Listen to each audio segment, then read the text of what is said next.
దేవుని పరిశుద్ధ నామానికి మహిమ కలుగుగాక. వచ్చిన విశ్వాసం మీకు అందరికీ శుభవందనాలు. చిన్న బిడ్డలు కూడా మీకే శుభవందనాలు. అదే యూట్యూబ్ ఛానల్ చూస్తున్న మీకు అందరికీ ప్రభు అనే యేసు నామమున పేర శుభవందనాలు. ఈరోజు దేవుడు మాట్లాడిన మాటలు, పరిశుద్ధాత్మ దేవుడు ఈ లోకంలో సంచరిస్తున్నాడు కాబట్టి ప్రతి ఒక్కరితోటి మాట్లాడే దేవుడు. ఆయన మన పాపములను ఒప్పింపజేసేవాడు, హృదయం నుండి వేదన తీసే దేవుడు. ఆయన దేవుడు మనిషి కాదు. మనం చాలా మందికి ఊహ ఏంటంటే దేవుడు ఒక మనిషిలాగా తలుస్తూ ఉంటారు. అమ్మ జాగ్రత్త వినాలి, మీరు అందరూ జాగ్రత్త వినాలి, పిల్లలు అందరూ జాగ్రత్త వినాలి. ఎవరు స్కిప్ చేయకండి, చాలా మంచి సబ్జెక్టు.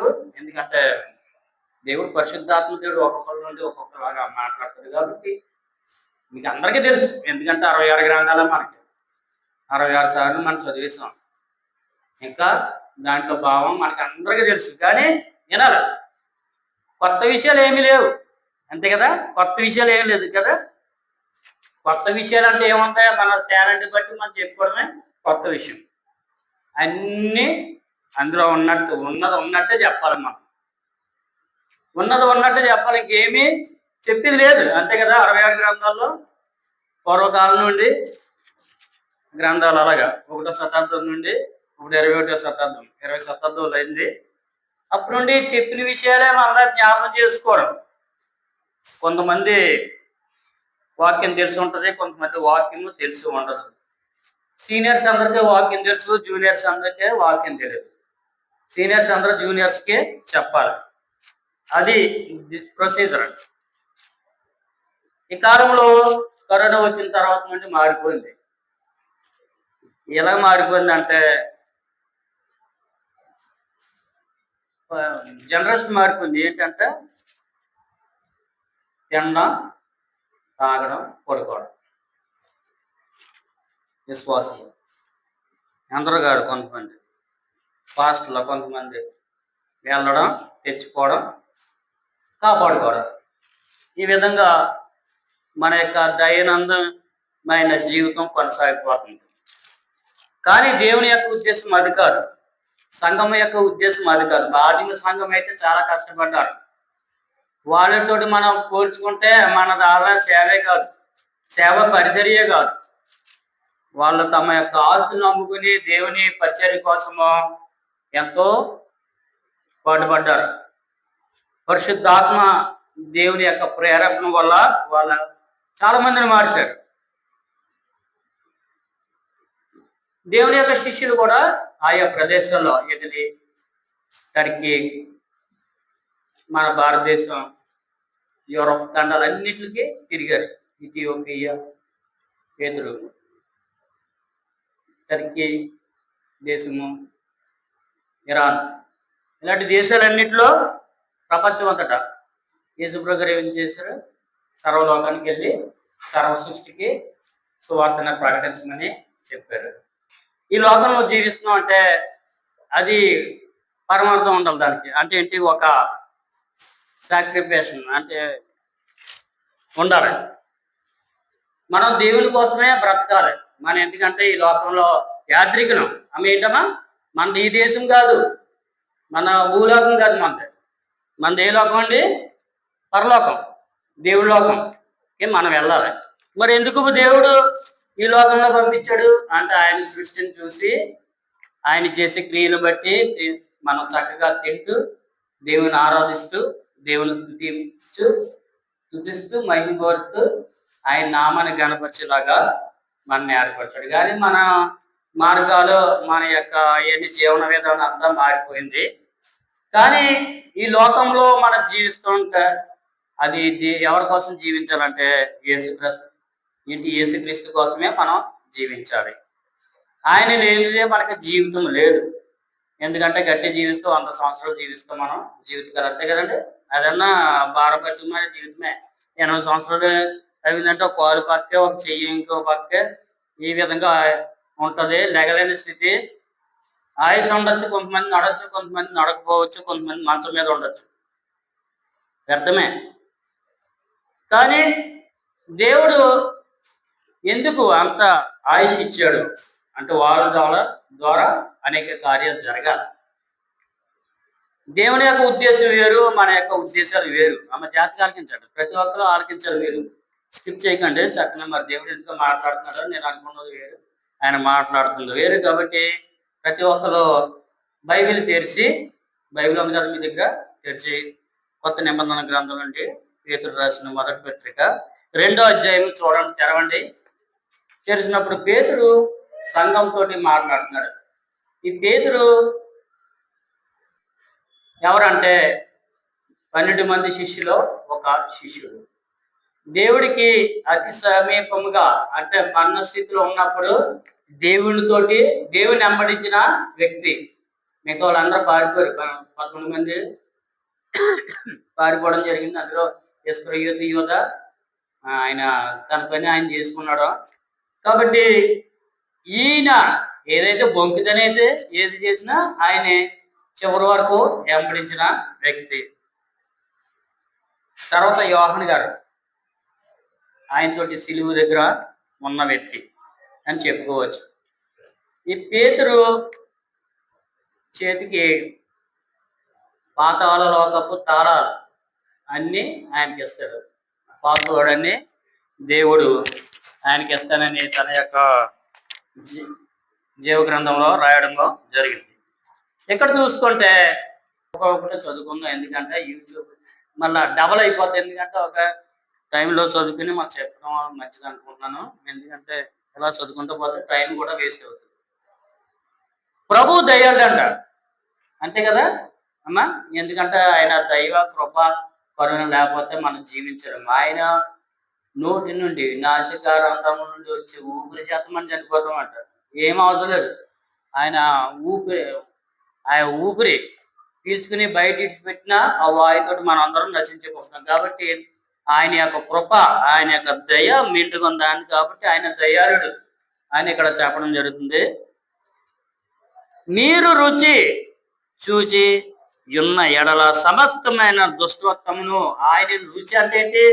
ఆయన మీరు కనిపెట్టి ఆయన మార్గంలో మీరు నడిస్తే ఆయన ఉద్దేశం ఏమిటో, రుచి అంటే అది ఉద్దేశాలు, ఆయన యొక్క ఊహలు, ఆయన ఏమనుకుంటాడో మన ఎడలు అన్ని తెలుస్తుంది. అదే రుచి అంట. కూరలు వేసుకున్న ఉప్పు కాదు, ఆ రుచి కాదు. అన్ని దైవికంగా 2 అర్థాలు ఉంటాయి. బైబిల్ గ్రంథము 2 అక్షరాల అర్థము. ఒకటి శారీరక సంబంధమైన అర్థం చూపెడుతుంది, రెండోదేమో ఆత్మీయమైన అర్థం చూపెడుతుంది. మనం ఇప్పుడు ఆత్మీయంగానే మనం చదవాలి. ఆయన మంచివాడు కాబట్టి మన సమస్త దుర్నీతి నుండి, దుష్టత్వం నుండి మననే దూరపరుస్తున్నాడు. ఎందుకంటే ఆయన మనకు అనుకున్నప్పుడు, ఆయన మన ఎరిగినప్పుడు అని ఇక్కడ అర్థము. సమస్తమైన కపటమును, కపటం అంటే ఏంటమ్మా? కపటం అంటే ఏంటి? కళ్ళ కపటము. కపటం అంటే ఏంటి మీనింగ్? కుల్లి. పైకి ఒకలా మాట్లాడడం, లోపల ఇంకోలాగా ఉండడం, అంతే కదమ్మా. దానికి కపటమైన ఆలోచన. తర్వాత వేషధారణ మారిపోతూ ఉంటుంది.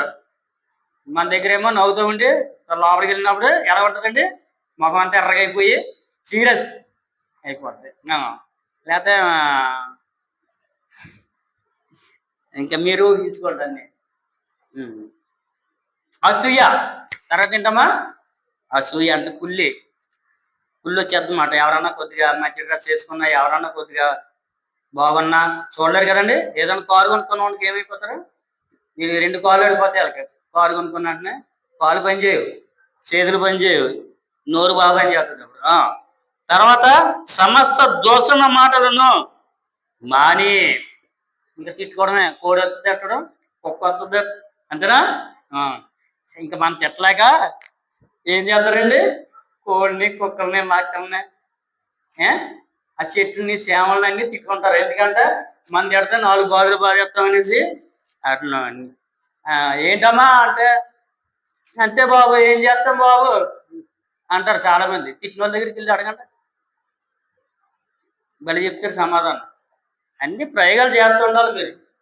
అప్పుడే మంచి సేవకులు అవుతారు, మంచి విశ్వాసులు అవుతారు. మీరు ప్రయోగాలు చేయాలి. ఎవరైనా తిట్టినప్పుడు అడగాలి, దగ్గరికి వెళ్ళి ఎందుకు చెప్తున్నామంటే అన్ని బాగా చెప్తారు. మనసులో ఉన్న ఆ బాధ వేదన అన్ని చెప్పుకుంటారు మీకు. అలా విధంగా కొద్దిగా పోద్ది మాట్లాడండి. కొత్తగా జన్మించిన శిష్యులని పోలిన వారే మనం ఎలాగుండాలండి? చిన్నపిల్లడు ఎలాగుంటాడు? కొత్తగా ఎలాగుంటాడు? హ్యాపీగా ఉంటాడా? లేకపోతే నీరసం కులా ఉంటాడా? కళ్ళు తేలేసి ఉంటాడా? అది అనారోగ్యంగా ఉన్నవాడు. నూతన శిష్యుడు పిల్లలు ఎలాగుంటారండి? యాక్టివ్గా ఉంటారు. కాళ్ళు ఎలాగా నిగడదంటూ నవ్వుతూ కేరింపులు కొడుతూ చక్కగా చూసినట్టు బుద్ధిగా ఉన్నట్టు. అలాగా నూతన జన్మ అంటే ఏంటి? నూతన జన్మ అంటే ఏంటమ్మా చెప్పండి? బాప్తిసం ఏంటండి? మారు మనసు పొందడం. మనం మారు మనసు పొంది చిన్నపిల్లల మనస్తత్వం ఎలా ఉంటుంది అలాగ ఉండాలి. అంటే ఎలాగండి? ఎవరైనా కొడుతున్నారనుకో కొట్టండి అని ఈ చూపించు. నిజమే, తప్పు కాదు. ఒక చెంప మీద కొడితే రెండో చెంప చూపించాడు. మరి పౌలు ఏం చేశాడు?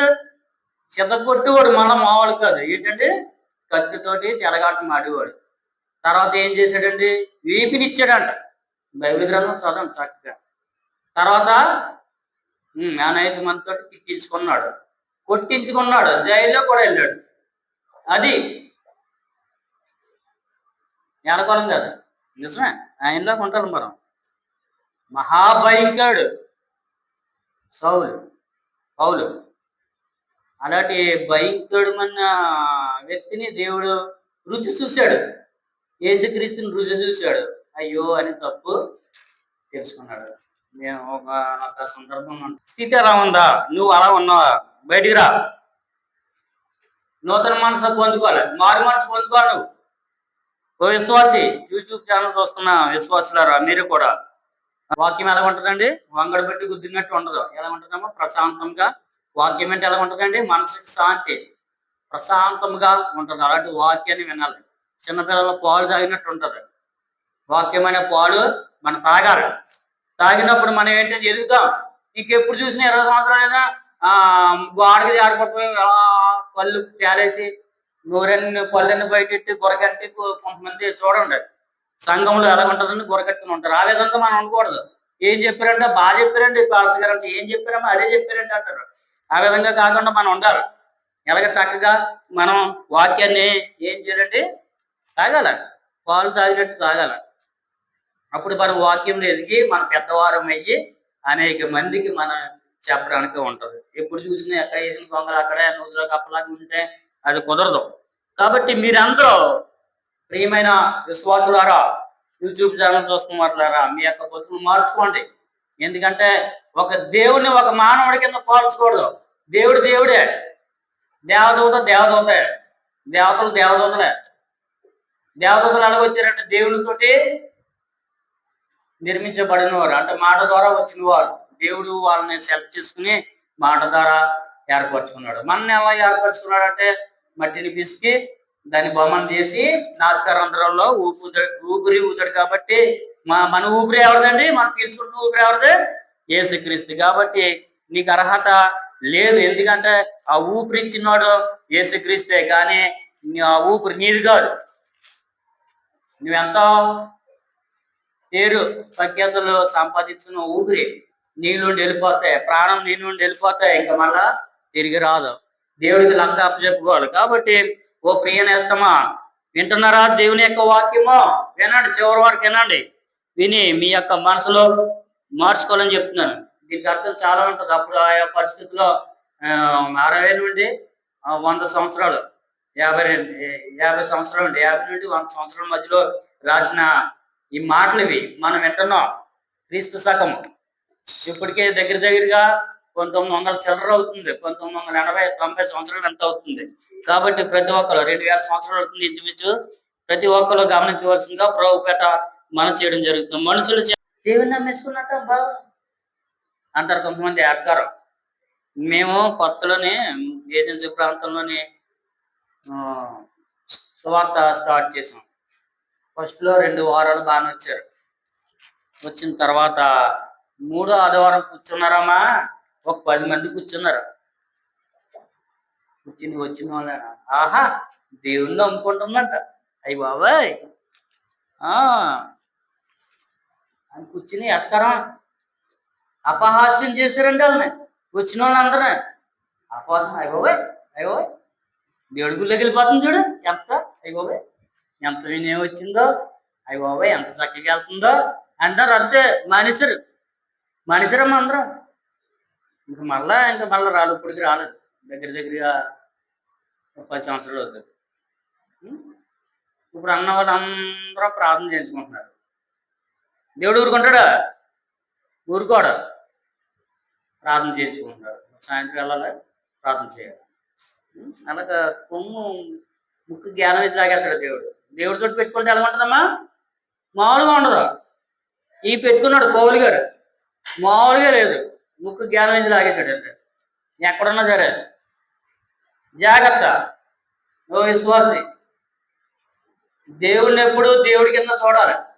మనం తండ్రి, కుమార, పరిశుద్ధాత్మ దేవుడు ముగ్గురు వేరే, కానీ వాళ్ళ యొక్క భావం ఒకటే, మనసు ఒకటే, శరీరం ఒకటే, ఆత్మ ఒకటే.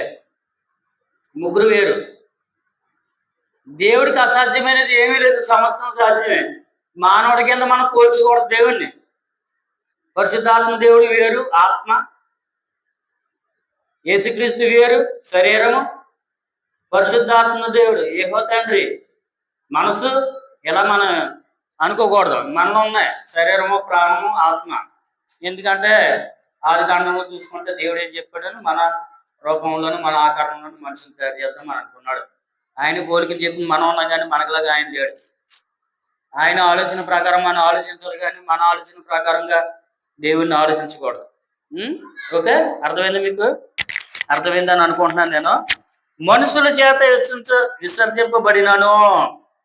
దేవుళ్ళకి వచ్చేసారు. దేవుళ్ళకి వచ్చిన తర్వాత అనేకమైన విమర్శలు వస్తాయి, అనేకమైన ఒడిదుడుకులు వస్తాయి. సంఘంలో మీకు విలువ ఉండదు, ఎక్కడ మీకు రానివ్వరు. అయినా సరే దేవుని కోసం మీరు నిలబడి ఉండాలి. దేవుని దృష్టికి ఏర్పరచబడినది అమూల్యమును సజీవమైన రాయగు ప్రభునొద్దకు వచ్చిన వారై. దేవుని దృష్టికి, దేవుని యొక్క ప్రణాళికలో మనం ఉండాలి. దేవుని యొక్క ప్రణాళికలో మనం లేకపోతే ఏమవుతాయండి? నరకలోకానికే. కొంతమంది దేవుడిని ఏర్పరచుకుంటాడంట. వాడు దేవుడికి అనుకూలంగా ఉండాలి. ఎందుకంటే యేసుక్రీస్తు ఈ లోకంలోకి ఎలాగొచ్చాడండి? శరీరధారి వచ్చాడు. ఆయనకి ఎందుకు అంత బాధలో పాపం, చాలా బాధపడి పరలోకాన్ని విడిచిపెట్టేసి, ఆ భాగాన్ని విడిచిపెట్టేసి అనేక వేలాది దూతలతో నిత్యం కొనియాడబడుతున్న దేవుడు ఈ లోకంలోకి వచ్చి చాలా శ్రమలు పడి చాలా వేదన పడ్డాడు 3.5 సంవత్సరాల పాపం. ఆయన దేవుని దృష్టికి ఏర్పరచబడినది అమూల్యమును సజీవమునైన రాయగు ప్రభునొద్దకు వచ్చిన వారే. ఆయన రాయి అన్నాడు. యేసుక్రీస్తు ఏమైనాడు? రాయి అంటే ఏంటి? సంఘం. ఆయన ఏంటండి? సంఘం అని చెప్పారు. చాలా విధంగా చెప్పచ్చు. ఆయన ఇప్పుడు రాయి ఉందనుకోండి, రాయికి నెత్తి మీద కొట్టుకుంటే ఏమవుతుంది? చెప్పండి అమ్మా, ఏమవుతుంది? గొప్ప అవుతుంది. లేదా రాయిచ్చి కొండ మీద ఉండి తాంగం దొరికిన వచ్చి మన నెత్తి మీద ఆడుతుంది, ఏమవుతుంది? గొప్ప వస్తుంది. అలాగా దేవుడు, మనం వెళ్ళి దేవుడితో యుద్ధం చేసినా, దేవుడు వచ్చి మన యుద్ధం చేసినా ఎవరికి నష్టం అండి? మనకి నష్టం. ఆకు వచ్చి ముళ్ళు మీద పడినా, ముళ్ళు వచ్చి ఆకు మీద పడినా ఎవరికి నష్టం అండి? అంటే రాయిలో స్థిరమైన వాడు, బలమైన వాడు. రాయలు కొంటదమ్మా, రాయలు కొట్టండి. మన కోపం వచ్చిందనుకో, మన కోపం ఏమంతా ఎగిరిపోద్ది. ఒకసారి ఎవరికైనా కోపం వచ్చిందనుకోండి, ఏం చేయాలి? బండరాయి దగ్గరికి వెళ్ళి గట్టి గుద్దాలి. వెంటనే కోపం పోతే అన్ని పోతాయి. ఓకేనా? ఈసారి అలా చేయడం ప్రయోగం. ఎందుకంటే దేవుడు స్థిరమైన వాడు. బండ మీద ఇల్లు కట్టుకున్న వాడు ఎలా ఉంటాడండి? ఇల్లు ఎలా ఉంటుంది? స్థిరంగా ఉంటుంది, అంటే నిలకడగా ఉంటుంది. స్థిరమైన వాడు. చూడు, పాట కూడా రాశాడు కదా, స్థిరపరచువాడు, బలపరచువాడు, గణపరచువాడు. ఇలాంటి దేవుడు మన దేవుడు. ఆయన గణపరచాలి, ఆరాధించాలి. అలాంటి రాయిరాలు మనం ఉంటాం స్థిరంగా. రాయిని కలపండి, కదులుతుందా? కదలదు. మన యొక్క జీవితం కూడా అలాగ ఉండాలి. ఎవరైనా కలిపి మన దగ్గరికి వచ్చి కలిపినా మనకు ఆనందం. ఎందుకంటే స్థిరంగా ఉంటాం. ఎందుకంటే మనలో యేసయ్య ఉన్నాడు. మనం ఎలా ఉన్నామంటే స్థిరంగా, దేవుడిలో స్థిరంగా. మన ఏం చేసాడంటే దేవుడు మన స్థిరంగా బండరాయిలాగా చేసాడు. మన రాయి ఏ విధంగా అయితే కదర్చబడదో దేవుళ్ళకి వచ్చి ఆయనలో మనం ఉంటే మనం ఎంత మాత్రమో లోకంలోకి వెళ్ళము, లోకాశంలో మనకు రావు. స్థిరంగా ఉంటాం, బండ మీద కట్టిన ఇల్లులాగా ఉంటాం. అదే విధంగా వాన వస్తుంది, వరదలు వస్తుంది. ఇసుక మీద కట్టిన ఇల్లు ఏమైందండి? కొట్టుకుని పోయింది. కానీ మన బండ మీద కట్టబడిన ఇల్లు, దేవుడు ఏమన్నాడంటే మన హృదయమైన కోయిల్లో ఆయన నివసిస్తాడు. కాబట్టి ఎప్పుడు నివసిస్తాడండి ఆయన? బాప్తిస్ము ఎప్పుడైతే నూతన మనసు పొందుకున్నావో, నూతనమైన స్థితిలోకి నువ్వు వచ్చావో, మన యొక్క రక్తంలో ఉన్న పాపం ఎప్పుడైతే కడగబడిందో అప్పుడు యేసుక్రీస్తు మనలోకి వస్తారు. కాబట్టి ఆయన మనలో స్థిరంగా ఉంటారు. మన హృదయమైన ఆలయం ఏంటండి అమ్మ? ఆలయం ఏంటి? దేవుని యొక్క ఆలయం మనసే, మన శరీరమే. మన శరీరంలో ఆయన వస్తాడు. కాబట్టి అలాంటి శరీరాన్ని మీరు ఏర్పరచుకోవాలి, అలాంటి హృదయాన్ని మీరు ఏర్పరచుకోవాలనేసి ప్రభు పేట వేడుకొంచున్నాను. ఈ విధంగా చూస్తుంటే ఆయన యొక్క మందిరము మన హృదయంలో కడతాడు, మన స్థిరంగా ఉంటాం. ఎన్ని మందిరాలు ఉన్నాయమ్మా? దేవుడికి చాలా మందిరాలు ఉన్నాయి. అమ్మ ఎన్ని మందిరాలు ఉన్నాయి దేవుడికి? చాలా మందిరాలు ఉన్నాయి కదా. నీదో మందిరం, నాదో మందిరం, పిల్లలతో, వీళ్ళు ఇంకా మందిరాలు అవ్వలేదు. ఇంకానే ఎప్పుడు వస్తాడు? పరిశుద్ధాత్మ దేవుడు బాప్తిసం తీసుకున్నాడు. మారు మనసు పొంది ఎప్పుడైతే పాప క్షమాపణ నిమిత్తము ఉదక స్నానం చేస్తామో అప్పుడే మనం మహిమ శరీరం పొందుకొని మనలో ఉన్న పాపాలు కడగబడి మనం ఏమవుతుంది? దేవుని వారసులు అవుతాం. మాత్రం సిగ్గుపడము, ఎందుకంటే ఒక రోజుని సిగ్గుపడవలసిన పరిస్థితి ఏర్పడుతుంది. ఎందుకంటే అక్కడ శరీరానికి ఆత్మ కూడా మరణం ఉంది. రెండవ తీర్పులో అంటే అంతిమ తీర్పులో నిలబడతాం. నీతిమంతులకు తీర్పు లేదు. వాళ్ళు ఏం చేస్తారంటే మొదటి ర్యాప్చర్లోనే, మొదటి పునరుద్ధరణంలో దేవునితోటి ఎత్తబడతారు, దేవునితోటి నివసిస్తారు. మళ్ళా 1000 ఏళ్ల పరిపాలనలో ఈ లోకంలోకి వస్తారు. సజీవులమై మళ్ళా మన శరీరం ఏర్పరిచి 1000 సంవత్సరాలు ఏర్పడుతున్నాం.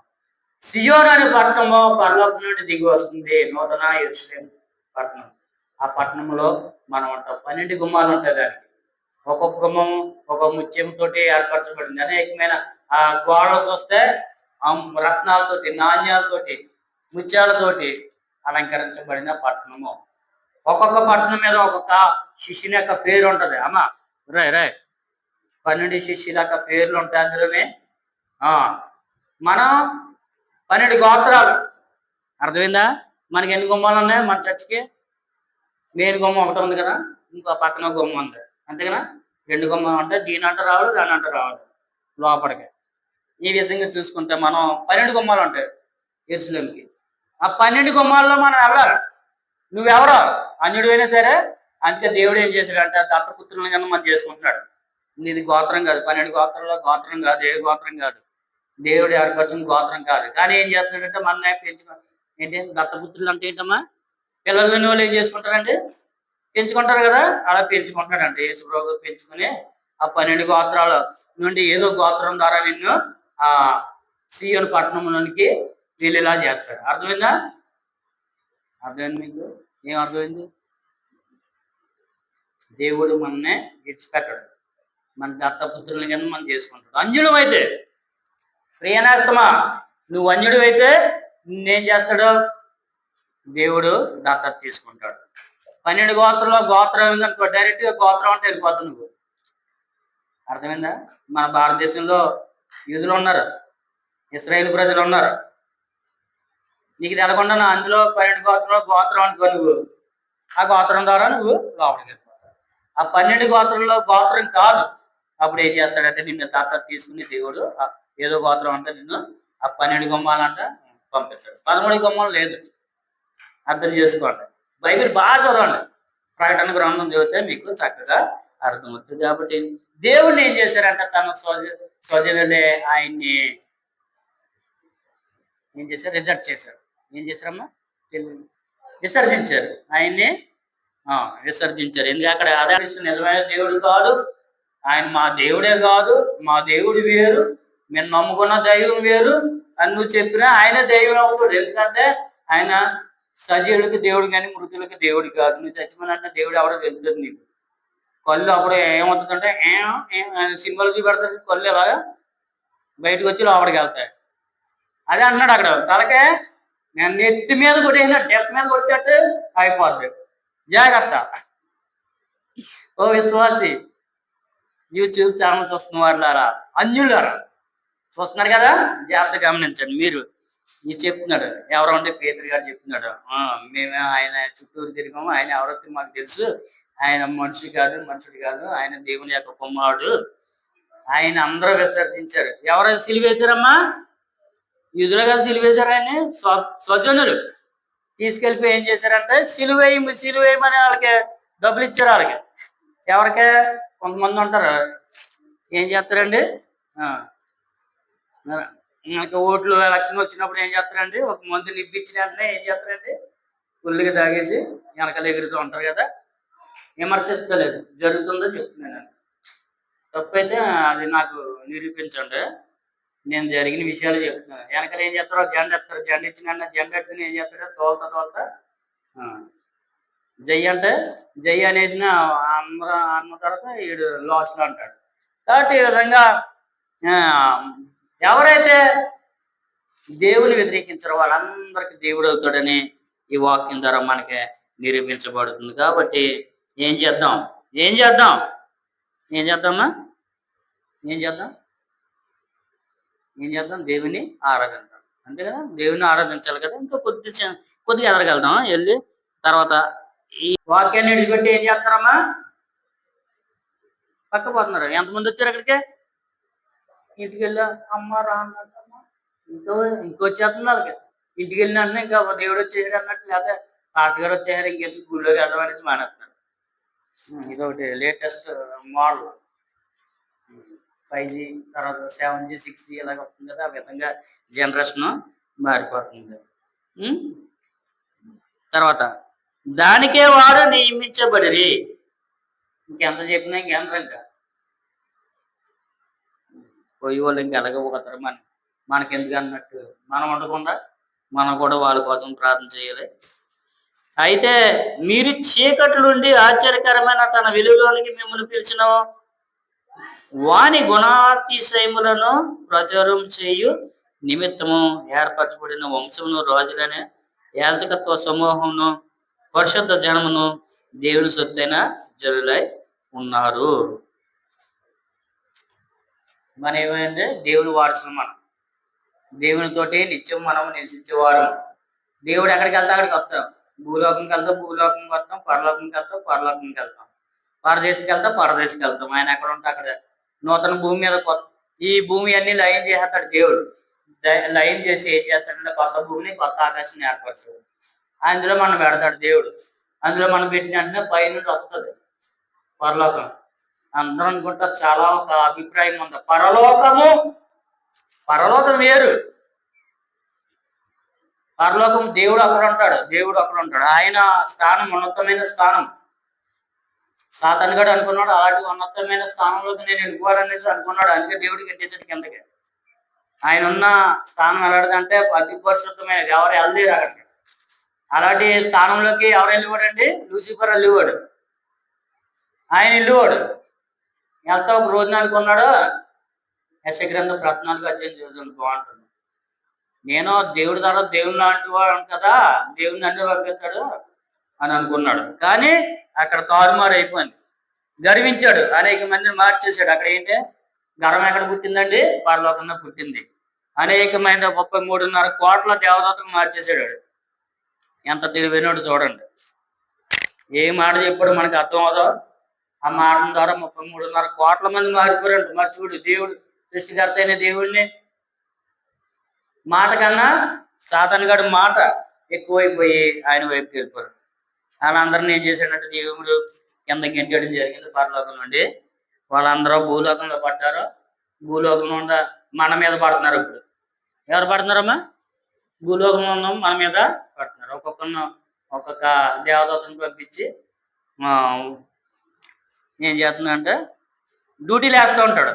పలానా మార్తమ్మ దగ్గరికి వెళ్ళు, ఆవిడ చక్కగా బైబిల్ చదువుతుంది. మరియమ్మ దగ్గరికి వెళ్ళు, సువార్తమ్మ దగ్గరికి వెళ్ళు, సువార్త బాగా చెప్పేస్తుంది. మార్తమ్మ దగ్గరికి వెళ్ళు, మార్పులా చేసి అని వెంటనే దేవదూతను పంపించిన వెంటనే వాళ్ళు ఏం చేస్తారండి, చక్కగా వచ్చి మనం ఏం చేస్తున్నారండి, దైవం నుండి సువార్త చెప్పడం మానేస్తుంది. మార్తమేమో మారిపోతుంది. దేనమ్మమ్మ దేనత్వం కోల్పోయి ఏం చేస్తుందండి, గయ్యల గంపలాగా అయిపోతుంది. ఈ విధంగా మారిపోవడానికి కారణం ఏంటంటే అపవాది. దేవుడిని కొద్ది పక్కన అమ్మ కూర్చోటి శాతనగడి ఏమంటున్నాడు, అమ్మ ప్లీజ్ కూర్చోటి అమ్మ అంటున్నాడు. అంటే పర్వాలేదు బాబు రా, నా హృదయం ఖాళీగా ఉంది, నువ్వేంటి అంటే మరి దేవుడు ఉన్నాడు కదమ్మా అంటే ఆ దేవుడు ఏంటి పంపించేద్దాంలే దేవుడిని, నువ్వు వచ్చే అని చెప్పినట్టు ఏం చేస్తుందంటే పాపం అయ్యగారు మీరు కొంచెం పక్కన ఉండండి, మన పెద్ద అయ్యగారు వస్తారంటే మా అన్నయ్య వస్తారంట అంటే దేవుడు ఏం చేస్తాడండి, పాపం మనమే గెట్టేస్తున్నాం దేవుడిని హృదయం అనే కోవిల నుండి మన అన్నయ్యకి స్థానం ఇచ్చేస్తున్నాం. పెద్ద అన్నయ్యకి మన నరకలోకం తీసేది అన్నయ్యకి ఎప్పుడైతే స్థానం ఇచ్చో వాడు ఏం చేస్తున్నాడు, బాదుకుపోయి మన చక్కగా అక్కడ తీసుకెళ్ళిపోతాడండి, నరకలోకంలో తీసుకెళ్ళిపోతుంది. ఇక్కడ చూడండి ఇంకా ఆయన ఏర్పరచుకోకుండా మనం ఏ విధంగా ఉన్నాం అంటే దేవుని జనమై ఉన్నాం, దేవుని వారసులు అయిన శాశ్వతమైన రాజ్యం కోసం మనం ఎదురు చూసే జనమై ఉన్నాం. కాబట్టి మనం అందరం దేవుని యొక్క వెలుగులో మనం ఉండాలి. దేవుడు వెలుగై ఉన్నాడు లోకానికి. వెలుగు అంటే ఏంటి, నీతి అయి ఉన్నాడు, పరిశుద్ధుడే అన్నాడు, సత్యమై ఉన్నాడు. అది వెలుగు అంటే అది దానికి అర్థం. మనము వెలిగించబడాలి. మన యొక్క పేరు ప్రతిష్ట పలానా వ్యక్తి ఈ విధంగా ఉన్నాడు ఆయన కొనియాడాలి, కీర్తించబడాలి మనం ప్రజల చేత. అది ఆ విధంగా క్రీస్తు జనం కింద మనం ఉండాలి, వెలుగు సంబంధం కింద మనం ఉండాలి. మన దేవుని సొత్తైన ప్రజలమై ఉన్నాం. ఒకప్పుడు ప్రజగా ఉండక ఇప్పుడు దేవుని సొత్తు అయితే మేము ఒకనొక కాలంలో మనం ఎలా ఉన్నామంటే లోకాన్ని అనుసరిస్తూ దేవునికి దూరంగా ఉంటున్నాం. కానీ దేవుడు మనతో మాట్లాడాడు, వాక్యం ద్వారా మనం బలపడ్డాం. మళ్ళీ తిరిగి లోకంలోకి వెళ్ళకూడదు. ఓ ప్రియనేస్తమా జాగ్రత్త, నీ యొక్క జీవితం మార్చుకో. నువ్వు దేవుళ్ళకి రాలేదా, రా. ఒకప్పుడు కనికరింపబడక ఇప్పుడు కనికరింపబడ నా వారైతే అన్ని కోల్పోయాం. ఎవ్వరు మన ఆదరించలేదు. అంతేనా? తాగుబోతున్నై ఉన్నాను, నన్ను ఎవరు ఆదరించలేదు. వ్యభిచారినై ఉన్నాను, నన్ను ఎవరు దగ్గర చేర్చలేదు. దరిద్రుని అయిపోయాను, తిండి తిప్పలేక ఉన్నాను. అలాంటి పరిస్థితుల్లో దేవుడు నన్ను ఆదరించాడు. దేవుడు నన్ను చేసిన మేలు మర్చిపోకూడదు, కృతజ్ఞతాస్తుతులు మనం చెల్లించాడు. అలాంటి పరిస్థితుల నుండి మనం ఏం చేశాడు, దేవుని మనం కరిగించి ఆయన తన కరికరం చెప్పిన మననే స్థిరపరిచాడు. ప్రియులారా, మీరు పరదేశులను యాత్రికులను అయి ఉన్నారు కనుక ఆత్మకు విరోధంగా పోరాడు శరీరాశను విసర్జించి. మీ దగ్గరికి వస్తారు, చాలా మంది వస్తారు. మనిషివా, సిగరెట్లు కలిసి మనిషివా, మందు తాగడం మనిషివా, ఒక్కసారి తాగు పర్వాలేదు ఏమాదా, దేవుళ్ళు వచ్చేస్తా ఒకసారి తాగేస్తే ఏమో అయిపోతుంది, మాతోటి ఎంజాయ్ చేయి అని చెప్తూ ఉంటారు. కొంప తీసి తాగేవా, నీ పని అయిపోయిందే. ఏంటంటే దురాత్మలన్నీ వచ్చేస్తాయి నీ దగ్గరికి, విడిచిపెట్టిన ఆత్మలన్నీ వచ్చేస్తాయి నీ దగ్గరికి. కాబట్టి చాలా జాగ్రత్తగా ఉండాలి. నువ్వు అలాంటి పనులు చేయకు. అన్యజనులు మిమ్మును ఏ విషయంలో దుర్మార్గులనే దూషించరో ఆ విషయంలో వారు మీ సత్క్రియలను చూసి వాటిని బట్టి దర్శన దినమున దేవుని మహింపరిచినట్లు, ఒరే ఆడు తాగిపోతే అన్నాడు, తిరిగిపోతే అన్నాడు, ఇది ఎలా మారిపోడరా అని చెప్పుకోవాలి. వాళ్ళు చూసి వాళ్ళు మారాలి. అమ్మా మనం చూసి వాళ్ళు మారిపోవాలి. వాళ్ళు చూసి మనం మారడం కాదు, మనం చూసి వాళ్ళు మారాలి. అర్థమైందా? అలాంటి మంచి మార్గంలో మన మాట తీరి అన్ని మారిపోవాలి, మన ప్రవర్తన మారిపోవాలి, మన వేషధారణన్నీ మారిపోవాలి. మనం చూసి అంటే కొంతమంది దేవుళ్ళకి వస్తారంట. ఆ విధంగా మనం తయారవ్వాలనేసి ప్రభు పేట మేమన్నా వేడుకుంటున్నాను. దేవుని మహిమపరిచినట్లు దేవుని వాళ్ళు మహిమపరచాలి. వారి మధ్యన నుంచి ప్రవర్తన గల వారే ఉండవాలని మిమ్మల్ని బ్రతిమాలుకుంటున్నాను. ప్రతి విషయంలో మనం వెళ్ళిపోకూడదు, వాళ్ళలాగా మనం ఉండకూడదు. ప్రత్యేకించిన బడిన వారం కింద మనం ఉండి దేవుని సువార్త రాజ్యం కోసం పాటుపడతా ఉండాలి. ఒక ఆయన చక్కగా మేము అప్పుడప్పుడు చూసుకుంటాం, మల్లికార్జునరావు గారు. చూడండి ఆయన ప్రోగ్రామ్ చూడండి, చక్కగా గాడ్స్ వే మిషన్ అనేసి పెట్టారు. ఆయన తిరగని ప్రదేశం లేదు, కాశ్మీర్ నుండి కన్యాకుమారి అన్ని తిరిగేస్తున్నాడు ఆయన. ఆయన చూసి ఒకసారి ఆ ప్రోగ్రామ్ చూసి మాకు ఇన్స్పిరేషన్ అవుతుంది. చూడండి చక్కగా అందరి దగ్గరికి వెళ్ళి చక్కగా హిందీలో ఎత్తున్నాడు. ఆయనకి హిందీ రాదు సరిగ్గా, హిందీ మాట్లాడుతున్నాడు. ఇంగ్లీష్ రాదు, ఏదో వచ్చే రాంది మాట్లాడుతున్నాడు. మొత్తానికే మెయింటైన్ అయిపోతున్నాడు. తమిళనాడు, కర్ణాటక, కేరళ, హిమాలయ పర్వతాలు అన్నీ తిరిగేస్తున్నాడు. అక్కడ వంటలు వండుకుంటున్నాడు, ఎన్ని చేస్తున్నాడు. దేవుడు ఒక్కొక్కరిని ఒక్కొక్కలాగా వాడుకుంటాడు. అదే విధంగా నువ్వు కూడా రా, బయటికి రా, వచ్చి దేవుని యొక్క పరిస్థితిలో పాల్గొంటాడు. కనీసం ఎన్నో వేల గ్రామాలు తిరిగాడు ఆయన. ఒకళ్ళన్నా మారి ఉంటారా ఆయన పేరు చెప్పుకుని? మన పేరు చెప్పుకుని ఒకరన్నా మారాలి. మారడం అంటే దెబ్బలాట్లు ఆడతాడు, ఆత్మీయంగా మారాలి. మారి మన యొక్క స్థితిని కూడా మార్చుకోవాలి. కాబట్టి ప్రియనేస్తమా, వాక్యం విన్న యూట్యూబ్ ఛానల్ విశ్వాసులారా, మీకు అందరికీ శుభావందనాలు. ఇప్పుడు వరకు చివరి దాకా విన్నారు కాబట్టి షేర్ చేయండి, కామెంట్ చేయండి,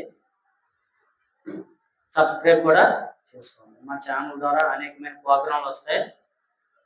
మన దగ్గర సరైన ఎక్విప్మెంట్ లేక మేము చేయలేకపోతున్నాం కాబట్టి ప్రతి ఒక్కరు గమనించి మీరు ప్రోత్సహించవలసిందిగా ప్రభుపేట మనం చేస్తున్నాం. అదేవిధంగా నూతన ఉద్యోగ మహోత్సవాలు టెక్నికల్ చర్చలు జరుగుతున్నాయి.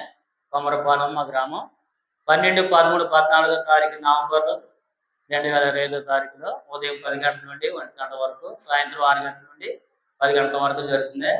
దగ్గర ఉన్నవారు బెక్కోలు మండలంలో దగ్గర ఉన్నవాళ్ళు మీరు అందరూ రావాలి. జోసఫ్ రాజు గారు వస్తున్నారు రాజమండ్రి, సామ్యూల్ మోరిస్ గారు వస్తున్నారు కొడమంచిలి, వాల్టన్ మా అల్లుడే ధర్మవరం వాడాల్సినాడు. ఈ విధంగా 12వ తారీఖునేమో జోసఫ్ రాజు గారు, 13వ తారీఖునేమో సామ్యూల్ మోరిస్ గారు, 14వ తారీఖునేమో వాల్టన్ వస్తున్నారు. కాబట్టి ప్రతి ఒక్కరు పొద్దున్న సాయంత్రం జరుగుతుంది కాబట్టి మీరు అందరూ పాల్గొనవలసిందిగా ప్రభుపేట మనం చేస్తున్నాం. దేవుడి పరిశుద్ధమైన వాక్యం మన వెనుకలో బాగా దీవించి ఆశీర్వదించండి. ఆమేన్.